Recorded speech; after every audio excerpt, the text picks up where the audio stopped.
पापी स्त्री, तेरे गंदे कर्मों की वजह से मैं तेरे घर से जा रही हूँ।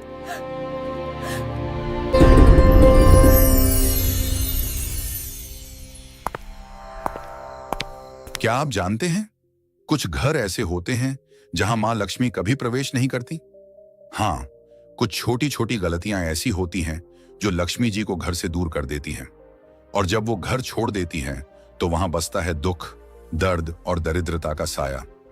आज हम जानेंगे वो कौन से काम हैं जो मां लक्ष्मी को नाराज कर देते हैं, और कैसे एक स्त्री के कर्म तय करते हैं कि घर में सुख रहेगा या गरीबी। बहुत ही पुराने समय की बात है। एक छोटे से गांव में कुछ ही घर थे। चारों ओर खेत, कच्ची गलियां और मिट्टी की महक। गांव के बीचों बीच घर था सेठ रामदयाल का। रामदयाल कोई बहुत बड़ा जमींदार नहीं था, लेकिन मेहनती और ईमानदार आदमी था। गांव में सब उसे इज्जत से सेठ जी कहते थे।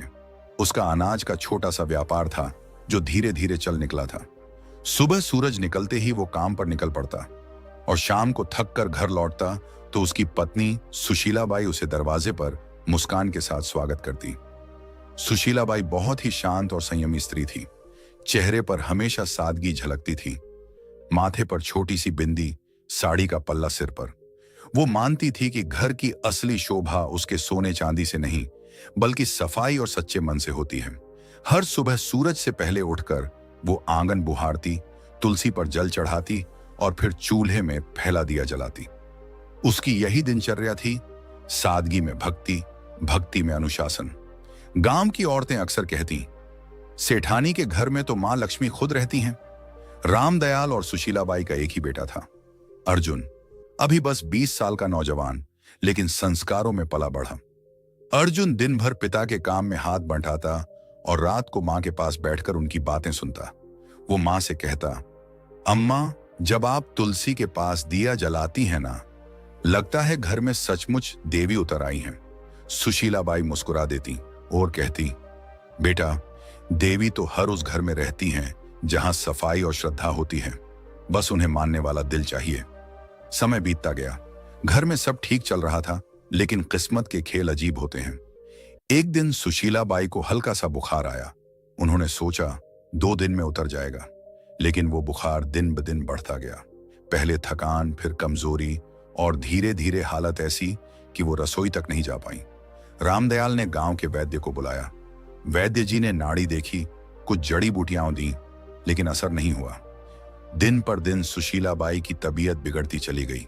घर का माहौल जो पहले हंसी और पूजा की ध्वनि से भरा रहता था, अब सन्नाटे से घिरने लगा। रामदयाल अक्सर रात को आंगन में बैठकर सोचता, क्यों अचानक ये सब हो गया? कहीं मेरी कमाई में कोई गलती तो नहीं, या हमने किसी का मन दुखाया हो? वो ऊपर आसमान की तरफ देखता और मन ही मन मां लक्ष्मी से कहता, मां, जो भी भूल हुई हो क्षमा करना।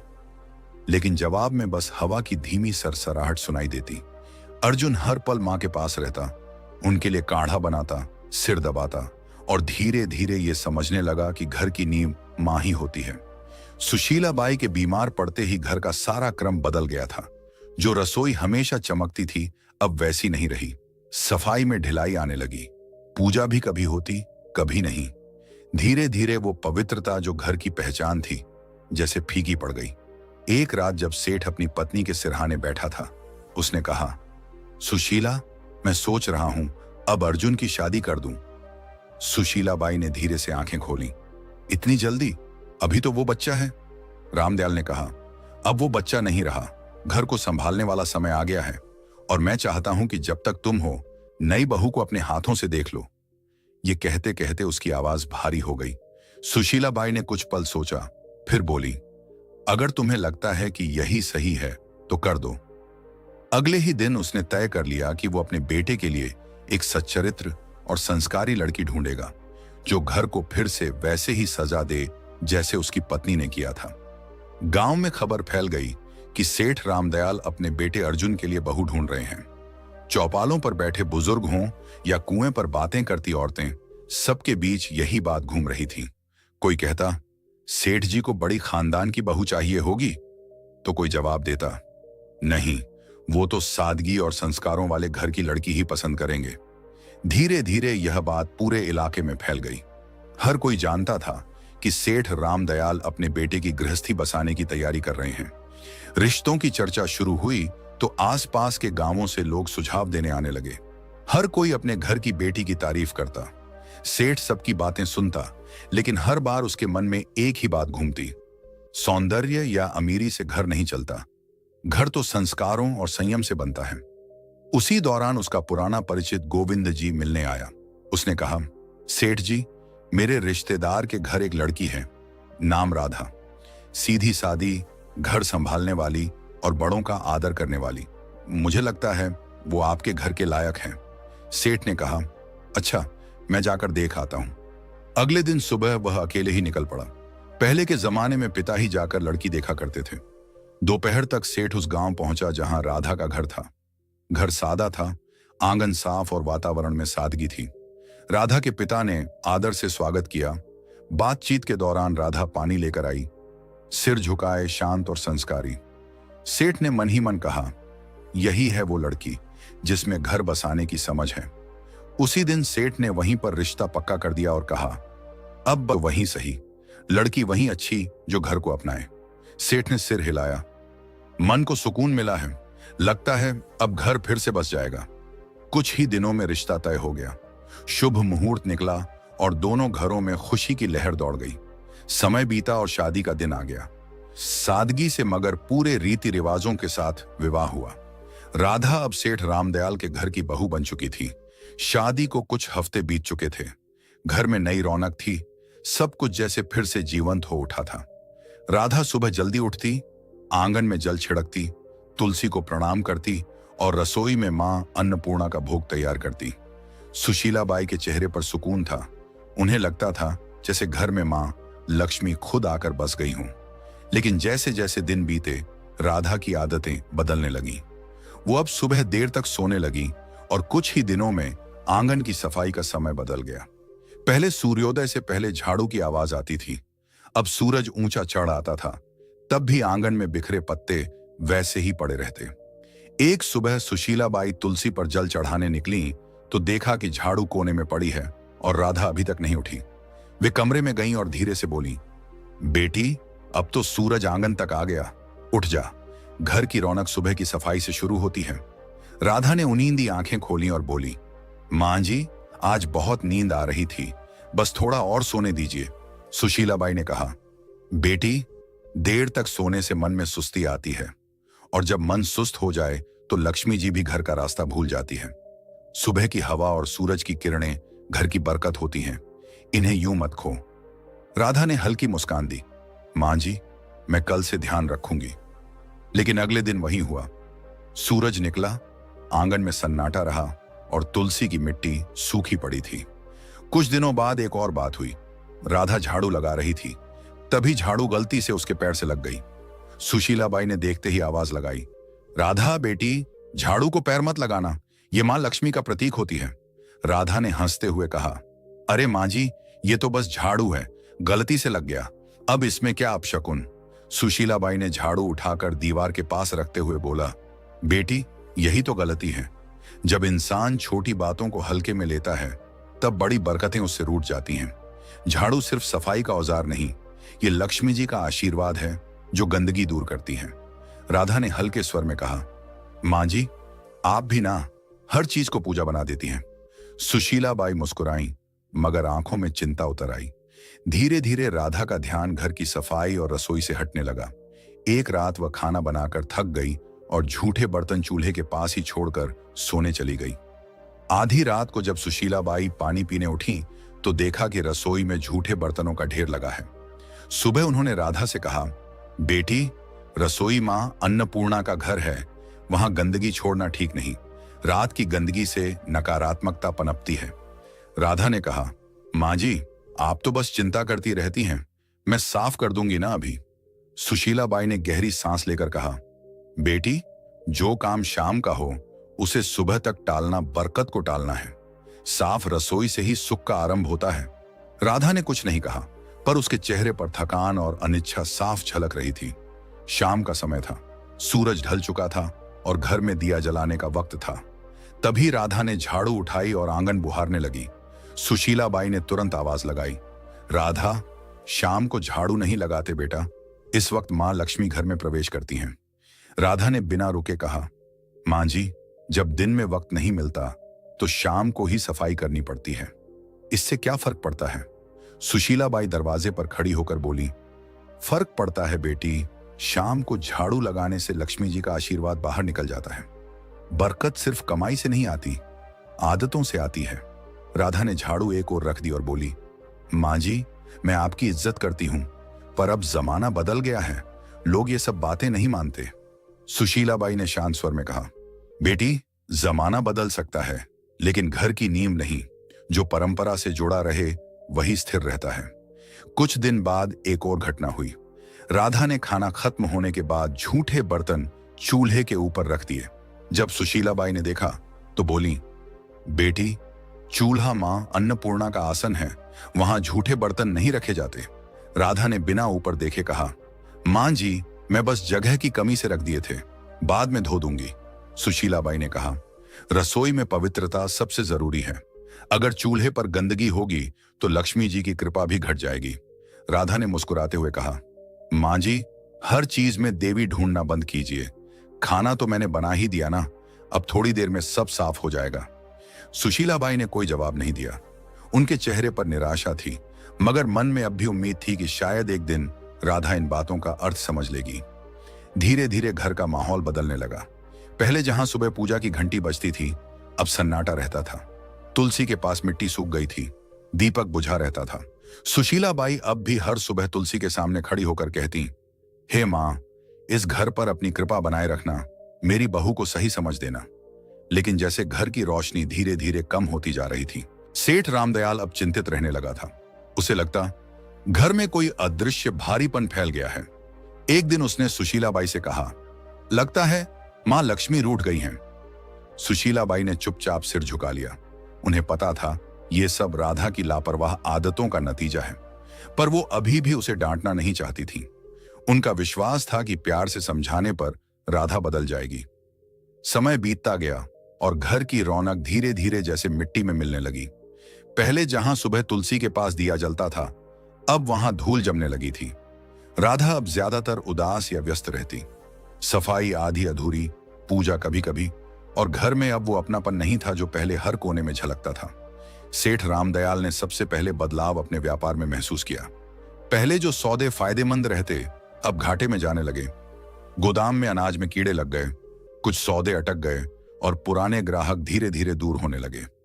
सेठ कई रातें जागकर हिसाब किताब देखता, मगर समझ नहीं पाता कि गलती कहां हो रही है। एक शाम उसने सुशीला बाई से कहा, सुशीला, अजीब बात है, अब काम में मन नहीं लगता, जैसे बरकत कहीं गुम हो गई हो। सुशीला बाई ने धीमे स्वर में कहा, बरकत तब गुम होती है जब घर की पवित्रता कम होने लगे। मां लक्ष्मी वहां नहीं टिकती जहां गंदगी और लापरवाही घर कर जाए। सेठ ने गहरी सांस ली। तू कहना चाहती है कि? वो आगे नहीं बोला, लेकिन दोनों की नजरें एक ही दिशा में उठीं, राधा की ओर। राधा भी ये सब देखती थी, पर उसे लगता कि ये बस समय की मार है। एक दिन जब सेठ गुस्से में बोला, हर काम उल्टा क्यों हो रहा है, तो राधा ने कहा, पिताजी, ये सब अंधविश्वास है। व्यापार में उतार चढ़ाव तो होते रहते हैं। सेठ ने आंखें तरेरी। तू नहीं समझेगी बहू, जब घर की औरतें रीति भूल जाती हैं, तब घर की बरकत खुद रास्ता भूल जाती है। उस दिन के बाद से माहौल और भारी हो गया। घर में छोटी मोटी चीजें टूटने लगीं। राधा ने ध्यान देना बंद कर दिया था। झाड़ू वहीं कोने में पड़ी रहती, रसोई में बर्तन कभी साफ नहीं रहते। सुशीला बाई अब ज्यादातर चुप रहने लगी थी। वो हर शाम तुलसी के पास बैठकर मन ही मन कहती, हे मां, अब कुछ तू ही कर। एक रात तेज हवा चली और आंगन में रखा दीपक बुझ गया। उसी पल गोदाम से खबर आई, सेठ जी, आग लग गई। सेठ दौड़ा, पर बहुत देर हो चुकी थी। गोदाम का आधा अनाज जल चुका था। गांव वाले कहते, ऐसा तो पहले कभी नहीं हुआ था। रामदयाल वहीं बैठ गया, माथे पर हाथ रखकर बोला, लगता है मां लक्ष्मी ने सच में मुंह मोड़ लिया है। घर लौटते समय उसकी आंखों में आंसू थे। उस रात घर में कोई नहीं बोला। सेठ के दिल में पहली बार यह एहसास बैठ गया था, अब अगर कुछ नहीं बदला तो इस घर की खुशियां कभी वापस नहीं आएंगी। सेठ की मेहनत, नाम और इज्जत सब एक साथ डूब गए। घर का माहौल भी अब बदल चुका था। पहले जहां हर सुबह पूजा की घंटी और तुलसी की खुशबू होती थी, अब वहां सन्नाटा था। सेठ रामदयाल दिन रात चिंताओं में डूबा रहता। रात को अक्सर बरामदे में बैठकर बुदबुदाता, मां लक्ष्मी, कहां चली गई तू? एक शाम सेठ घर लौटा। चेहरा गुस्से से लाल था। वह आंगन में बैठ गया और एकदम से बोला, बस अब और नहीं सह सकता मैं ये सब। सुशीलाबाई चौंकी। क्या हुआ जी? सेठ ने जोर से कहा। क्या बताऊं, सब खत्म हो गया। मेहनत, इज्जत, कारोबार सब झलकर राख हो गया। और मैं जानता हूं ये सब किसकी वजह से हुआ है। उसकी नजर राधा पर टिक गई, जो पास ही खड़ी थी। राधा सकपका गई। धीमे स्वर में बोली, पिताजी, मुझसे क्या गलती हुई है? मैं तो हर दिन अपने काम करती हूं। सेठ का स्वर भारी और कांपता हुआ था। काम? तूने घर का रूप बदल दिया बहू। न सफाई, न श्रद्धा, न सुबह का दीपक। जब औरत घर की मर्यादा भूल जाए तो लक्ष्मी जी भी उसका साथ छोड़ देती है। जिस दिन तू इस घर में आई, उसी दिन से बरकत घटने लगी। राधा की आंखें भर आईं। वो रोते हुए बोली, मैंने किसी का बुरा नहीं चाहा पिताजी। मैंने बस अपने ढंग से जीने की कोशिश की। अगर पूजा में देर हो जाए या सफाई में कमी रह जाए तो क्या सारी विनाश की जड़ मैं ही हूं? सेठ गुस्से से उठा और बोला, हां, क्योंकि घर की नींव औरत के कर्मों से टिकती है। अगर वो ही ढीली हो जाए तो पूरा घर ढह जाता है। तेरे आने के बाद से न शांति बची न बरकत। अब मैं तुझे कुछ और नहीं कह सकता।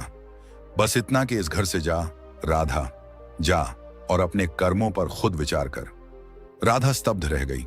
उसने कांपती आवाज में कहा, मां जी, आप तो कुछ कहिए। क्या सच में मेरी ही वजह से यह सब हुआ? सुशीलाबाई की आंखों में आंसू थे, लेकिन शब्द नहीं निकले। राधा के गालों पर आंसू लुढ़क पड़े।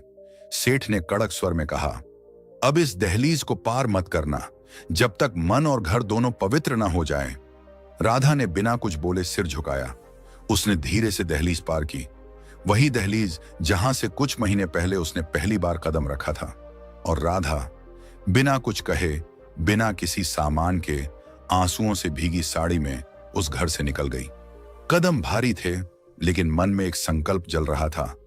अब वो मां लक्ष्मी से क्षमा मांगेगी, चाहे इसके लिए उसे खुद को मिटाना ही क्यों न पड़े। रात ठंडी थी, रास्ता सुनसान। गांव से बाहर निकलते ही घना जंगल शुरू हो गया। पेड़ों की छांव में चांद की किरणें भी मुश्किल से पहुंचती थीं। वह एक पुराने बरगद के नीचे बैठ गई। आंसू रुक नहीं रहे थे, मगर भीतर एक अजीब सी दृढ़ता थी।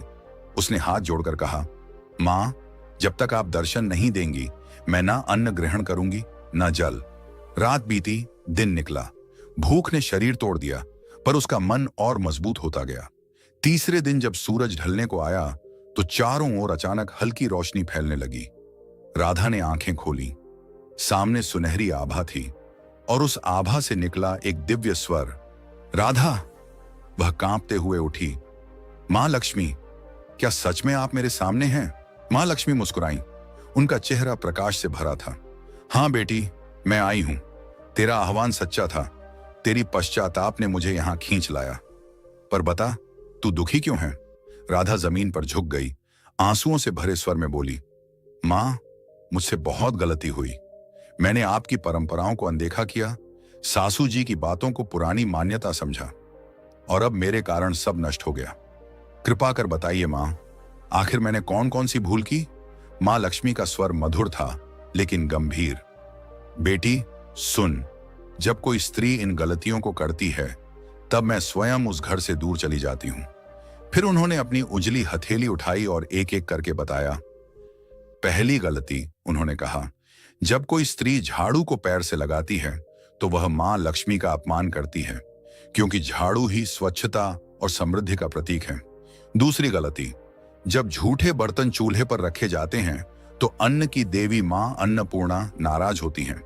जहां अपवित्रता रहती है वहां मैं प्रवेश नहीं करती।